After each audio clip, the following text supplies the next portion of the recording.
Good morning.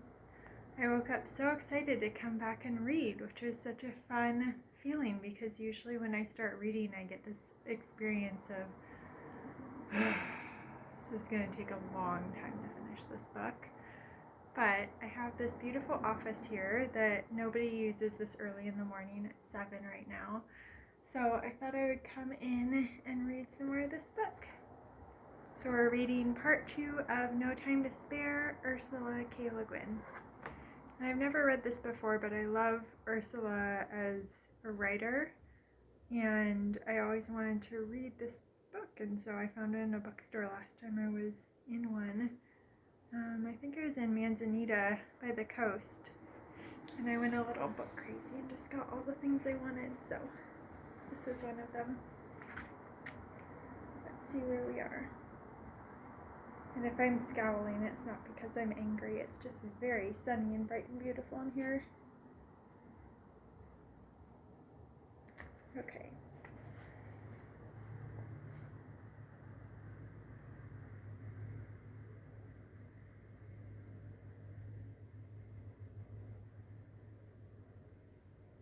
Okay.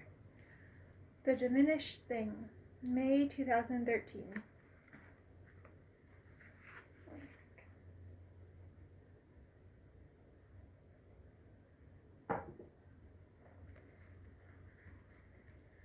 Not wanting to know much about getting old, I don't mean older, I mean old, late 70s, 80s, beyond, is probably a human survival characteristic. What's the use of knowing anything about it ahead of time? You'll find out enough when you get there. One of the things people often find when they get there is that younger people don't want to hear about it. So honest conversation concerning geezerhood takes place mostly among geezers. And when younger people tell old people what old age is, the geezers might not agree, but seldom argue. I want to argue just a little. Robert Frost Ovenbird asked the operative question, what to make of a diminished thing? Americans believe strongly in positive thinking. Positive thinking is great. It works best when based on a realistic assessment and acceptance of the actual situation. Positive thinking founded on denial may not be so great. Everybody who gets old has to assess their ever-changing but seldom improving situation and make of it what they can. Okay, pause. I have to turn the heater off. I'm not sure what it's on.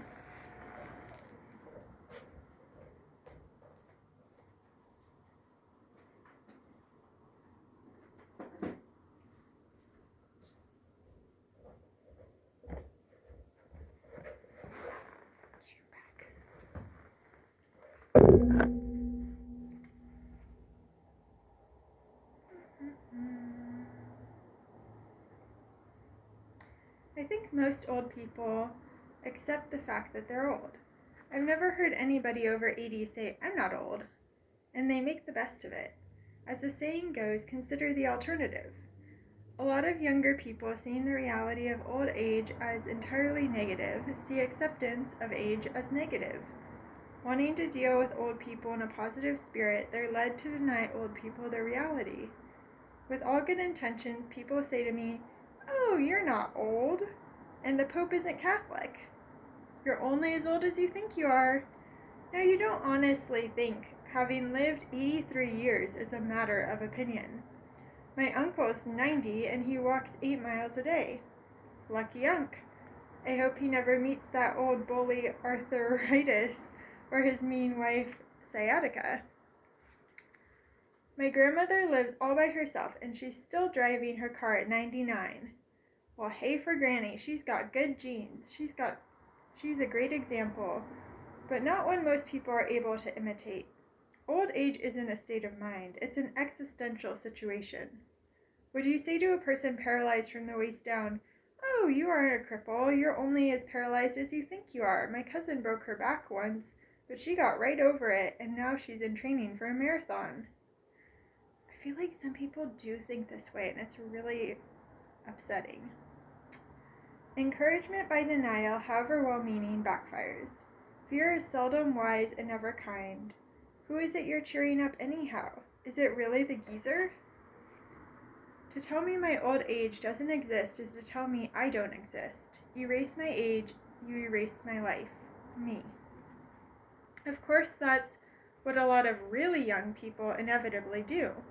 Kids who haven't lived with geezers don't know what they are. So it is that old men come to learn the invisibility women learned 20 or 30 years earlier.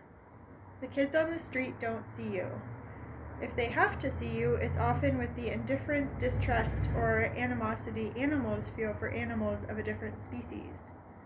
Animals have instinctive codes of etiquette for avoiding or diffusing this mindless fear and hostility. Dogs ceremonially smell each other's anuses, cats ceremonially yowl on the territorial borderline. Human societies provide us with various more elaborate devices. One of the most effective is respect. You don't like the stranger, but your carefully respectful behavior to him elicits the same from him, thus avoiding the sterile expense of time and blood on aggression and defense. In less change-oriented societies than ours, a great part of the culture's useful information, including the rules of behavior, is taught by the elders to the young. One of those rules is, unsurprisingly, a tradition of respect for age. In our increasingly unstable, future-oriented, technology-driven society, the young are often the ones who show the way, who teach their elders what to do. So who respects whom for what? The geezers are damned if they're going to kowtow to the twerps and vice versa. When there's no social pressure behind it, respectful behavior becomes a decision, an individual choice. Americans, even when they pay pious lip service to Judeo-Christian rules of moral behavior, tend to regard moral behavior as a personal decision above rules and often above laws. Sorry, I have to read that again. Americans, even when they pay pious lip service to Judeo-Christian rules of moral behavior, tend to regard moral behavior as a personal decision above rules and often above laws. This is morally problematic when personal decision is confused with personal opinion. A decision worthy of the name is based on observation, factual information, intellectual and ethical judgment. Opinion, that darling of the press, the politician, and the poll, may be based on no information at all. At worst, unchecked by either judgment or moral tradition, personal opinion may reflect nothing but ignorance, jealousy, and fear. So if I decide, if my opinion is, that living a long time just means getting ugly, weak, useless, and in the way, I waste no respect for old people, just as if my opinion is that all young people are scary, insolent, unreliable, and unteachable, I waste no respect on them. Respect has often been over-enforced and almost universally misplaced. The poor must respect the rich, all women must respect all men, etc. But when applied in moderation and with judgment, the social requirement of respectful behavior to others by repressing aggression and requiring self-control makes room for understanding. It creates a space where appreciation and affection can grow. Opinion all too often leaves no room for anything but itself. People whose society doesn't teach them respect for childhood are lucky if they learn to understand or value or even like their own children. Children who aren't taught respect for old age are likely to fear it and to discover understanding and affection for old people only by luck, by chance. I think the tradition of respecting age in itself has some justification. Just coping with daily life, doing stuff that was always so easy you didn't notice it, gets harder in old age, till it may take real courage to do it at all. Old age generally involves pain and danger and inevitably ends in death. The acceptance of that takes courage. Courage disturbs respect. So much for respect. Back to the diminished thing. Childhood is when you keep gaining. Old age is when you keep losing. The golden years the PR people keep gloating at us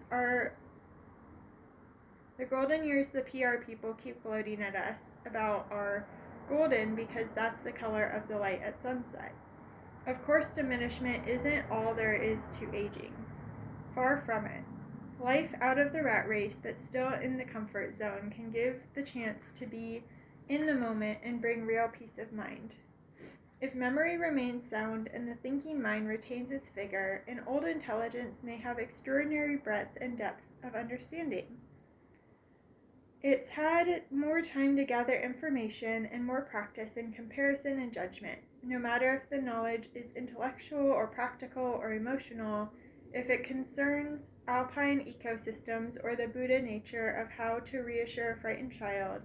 When you meet an old person with that kind of knowledge, if you have the sense of a bean sprout, you know you're in a rare and irreproducible presence. Man, words are hard for me today.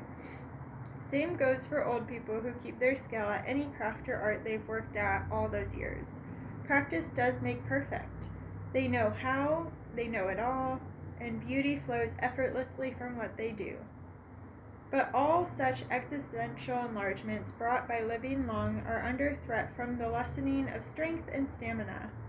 However well compensated for by intelligent coping mechanisms, small or large breakdowns in one bit of the body or another begins to restrict activity while the memory is dealing with overload and slippage. Existence in old age is progressively diminished by each of these losses and restrictions. It's no use saying it isn't so, because it is so. It's no use making a fuss about it or being afraid of it either, because nobody can change it. Yes, I know we are at the moment in America living longer. 90 is the new 70, etc. That's generally taken to be a good thing. How good? In what respects? I recommend studying the oven bird's question long and seriously. There are many answers to it. A lot can be made of a diminished thing, if you work at it. A lot of people, young and old, are working at it. All I'm asking people who aren't yet really old is to think about the oven bird's question too, and try not to diminish old age itself. Let age be age. Let your old relative or old friend be who they are. Denial serves nothing, no one, no purpose. Please understand I'm speaking for myself, for my own crabby old age. I may get told off for it by hordes of enraged octogenarians who like being told they're spry and feisty. I don't begrudge the fairy tale to those who want to believe it. And if I live longer than I think I want to, maybe I'll even come to want to hear it. You're not old, nobody's old. We're all living happily ever after. I have some water.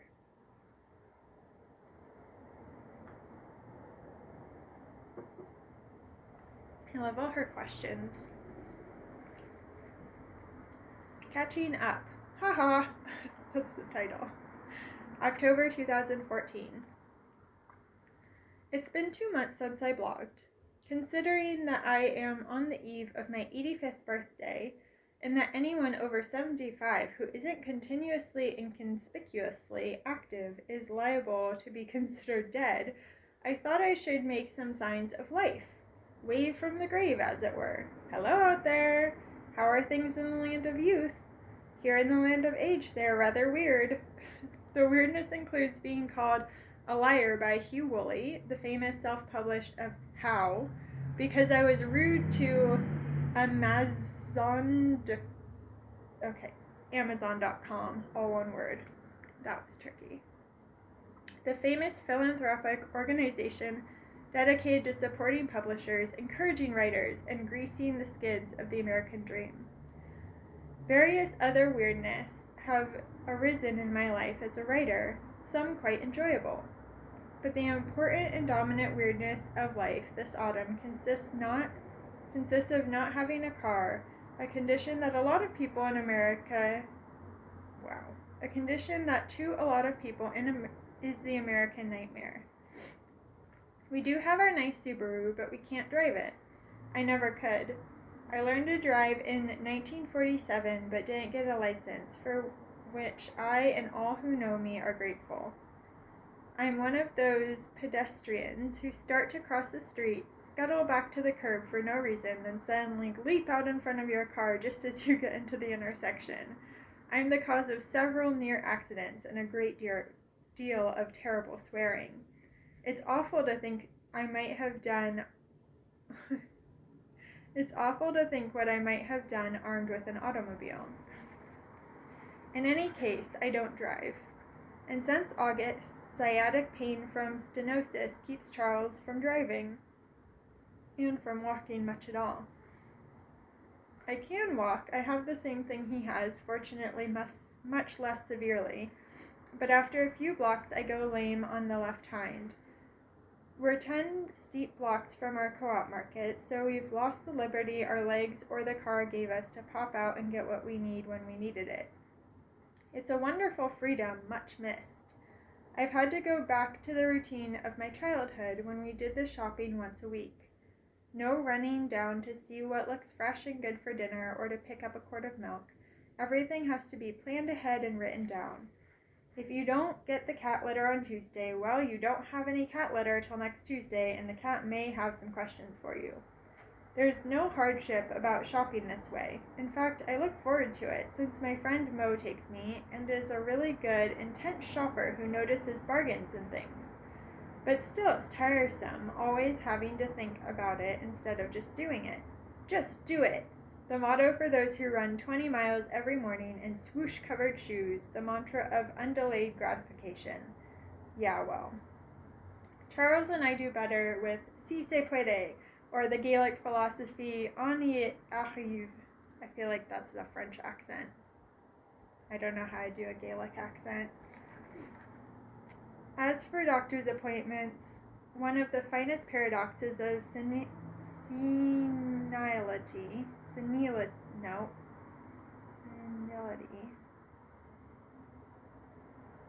being senile, is that the oftener you have to go to the doctor, the harder it is to get there. And haircuts. Now I know the world looks to those Now I know how the world looks to those little dogs with the bangs all over their eyes. It looks hairy. All in all, the main effect of being inordinately old and careless is that there's even less time to do things other than what has to be done than there was before. Keeping up with answering letters and writing blog posts and getting the books in the basement organized and a whole slew of things like that all get put on the back burner, which may or may not be functioning, as we have had the stove since 1960. But you know, they don't make stoves like that anymore. I hope you're following okay with me stumbling over these words. I'm enjoying this book a lot. I'm just realizing I haven't read out loud in over a year probably, besides like reading a kid's book when I was watching a kid. Okay, we're on to a new section, The Annals of Pard. Choosing a cat, January 2012. I have never chosen a cat before. I have been chosen by the cat, or by people who offered us a cat, or a kitten was weeping up in a tree on Euclid Avenue and needed to be rescued and grew up into a 14-pound gray tiger tom who populated our neighborhood in Berkeley for blocks around with gray tiger kittens, or pretty golden Mrs. Tabby, probably after an affair with her handsome golden brother, presented us with several golden kittens, and we kept Laurel and Hardy. Or when Willie died, we asked Dr. Morgan to let us know if anybody left a kitten at the veterinary door the way people do, and she said it wasn't likely because it was long past kitten season. But next morning, there was a 6-month-old in a tuxedo on her doorstep, and she called us up, and so Zorro came home with us for 13 years. After Zorro died last spring, there had to be the emptiness. Finally, it began to be time that the house had a soul again. Some Frenchmen said that the cat is the soul of the house, and we agree. But no cat had chosen us or been offered to us or appeared weeping in a tree, so I asked my daughter if she'd come to the Humane Society with me and help me choose a cat. A middle-aged, sedate homebody cat suitable for owners in their 80s. Male for no reason but that the cats I have loved most dearly were males. Black, I hoped, as I like black cats and had read that they are the least popular choice for adoption. But I wasn't particular about details. I was nervous about going. I dreaded it, in fact. How can you choose a cat?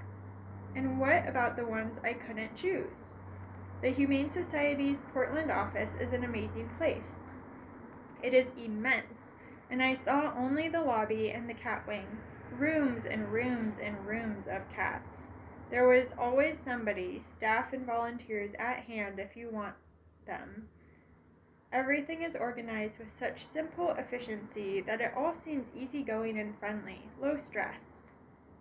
When you are one of the huge number of people coming daily to bring in or adopt animals, when you see the endless incoming and outgoing of animals and glimpse the tremendous endless work involved in receiving and treating and keeping them, the achievement of that easygoing atmosphere seems almost incredible and totally admirable.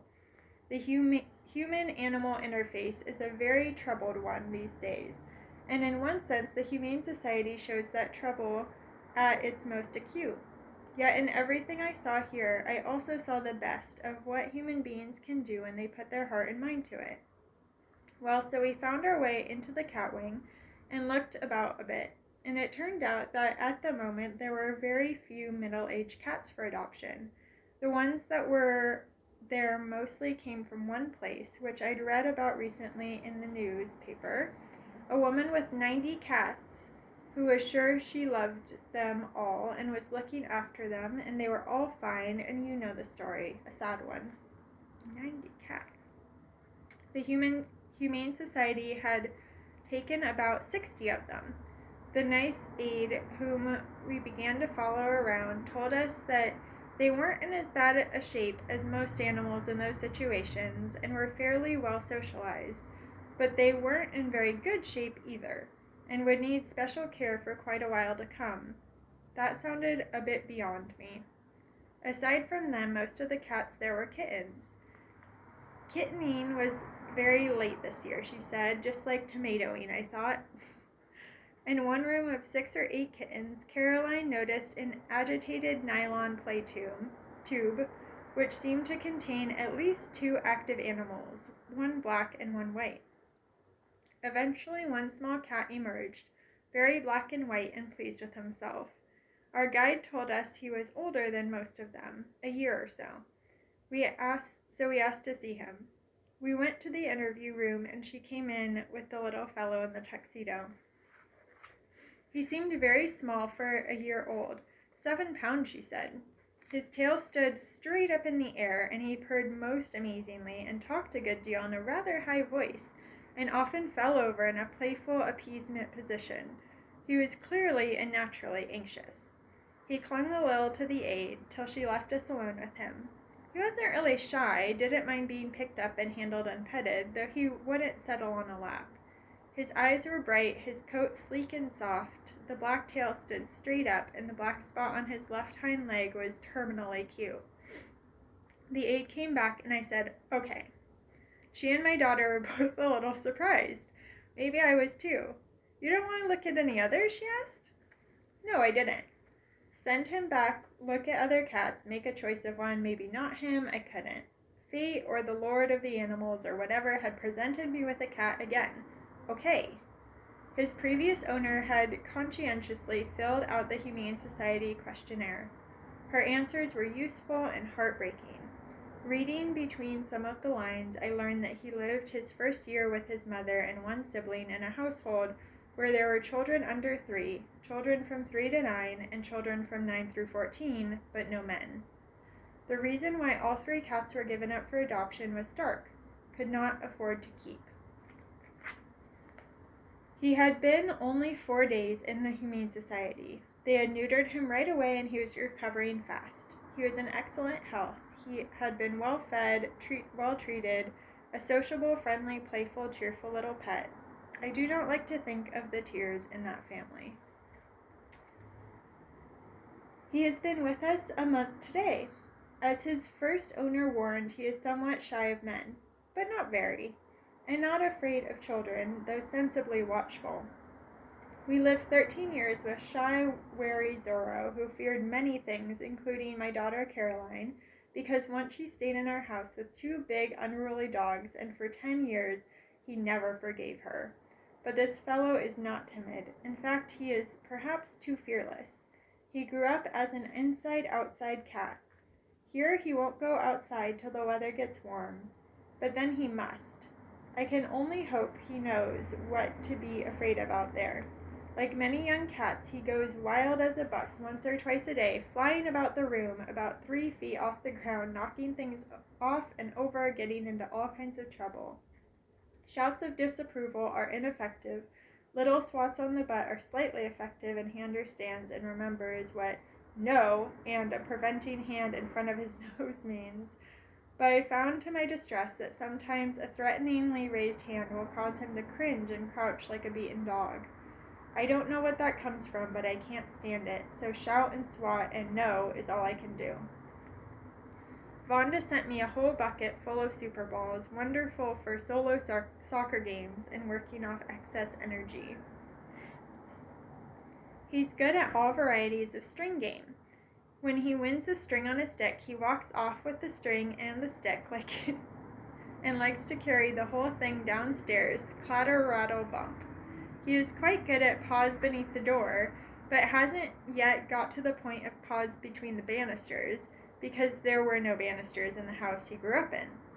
That was clear the first few days when he tried to navigate our stairs, a landform entirely new to him. The learning process was extremely funny and dangerous to us ancients, who are unsteady enough on stairs without a confused cat.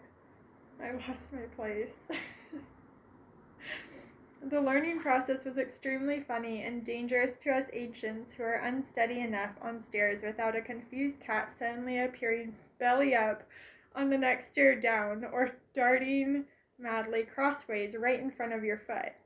But he mastered all that and now races up and down far ahead of us, barely touching the stairs at all, as to the manner born. They warned us at the Humane Society that there was a feline cold going around, perhaps from the rescued cats, and he probably had it. There's nothing they can do about it any more than a kindergarten can. So he brought it home and was a very snuffle little body for 2 weeks. Snuffly. Not a totally bad start, since he wanted to cuddle and sleep a lot, and we could get to know one another quietly. I didn't worry much about him because he had no fever and never for a moment lost his appetite. He had to snort to breathe while he ate, but he ate and ate kibbles. Oh, kibbles! Oh, joy! Oh, gourmet delight! Oh, tuna and sushi and chicken liver and caviar all in one. I guess kibbles is all he ever had to eat, so kibbles is food. And he loves food. He just loves it. He certainly won't bother us with his finicky, demanding tastes. But it may take strong willpower, ours, to prevent globularity in this cat. We will try. He is pretty, but his only unusual beauty is his eyes, and you have to look closely to realize it. Right around the large, dark pupil, they are green, and around that, reddish yellow. I had seen that magical change in a semi-precarious stone. Nope, semi-precious stone. He has eyes of chrysoberyl. I've never heard that word. Wikipedia tells us that chrysoberyl, or alexandrite, is a trichronic gem. It shows emerald green, red, or orange-yellow depending on the angle of the light. While he had the cold and we were lying around together, I tried out names. Alexander was too imperial. Chrysoberyl was far too majestic. Pico was the one that seemed to fit him, or Paco. But the one he kept looking around at when I said it was Pard. P-A-R-D. It started out as Gattopardo, the leopard, Lampedusa's Prince Fabrizio. That was too long for anybody his size and got cut down to Pardo, and then turned into Pard, as in partner. Hey, little Pard, I hope you choose to stay around for a while. Oh. Okay, we're at 30 minutes. Maybe I'll pause for now. I love this book so much. We're only that far through it. The next one is Chosen by a Cat. Let's see. So we started in 2010, and I think this goes till 2013. And she died in 2018. Wow, she lived for a long time. That's awesome. Okay.